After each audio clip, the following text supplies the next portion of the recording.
It's this neighborhood. You're going to hear it all the time, but last night was a little bit different. It was a lot of gunfire. And, you know, it ain't cool, man. Sylvester Cox and others in Youngstown talking about shots fired on the city's south side.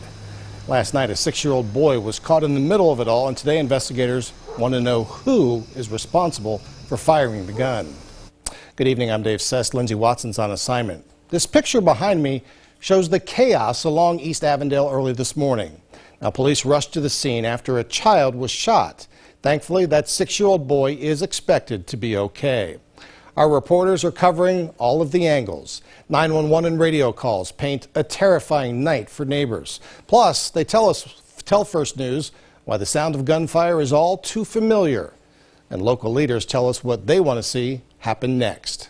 Reporter Abigail Cloutier begins our team coverage with the calls for help from people who heard the gunfire.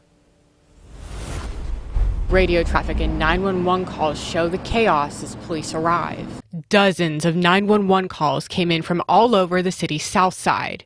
Neighbors told dispatchers they heard over 20 gunshots around 12:30 this morning. Now I just heard like 20 shots let off. I mean major. It was a shootout. I cannot get off the floor, so I'm too scared. I literally laid right on top of my kids. It's a lot, and I got 2 babies upstairs. I just want to make sure they're not coming over this way. Captain Jason Simon with Youngstown Police said officers were already close by when the gunshot sensor call went out. That sensor is known as a shot spotter. Investigators believe someone else in the home, which had several children and adults inside, was the target of gunfire. But instead, a 6-year-old boy was shot.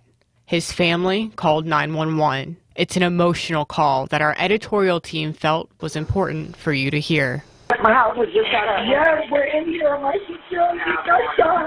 I'm getting the ambulance up there right now, okay? Captain Simon begged anyone with information to put themselves in the mother's position. I ask everyone to put themselves in the shoes of a mother or father who had a 6-year-old that was shot and think if they would want cooperation, for their child. The child is in stable but guarded condition.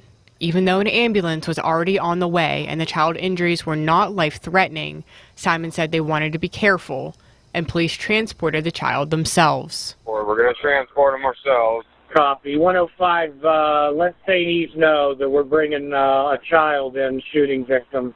In Youngstown for WKBN 27 First News, I'm Abigail Cloutier.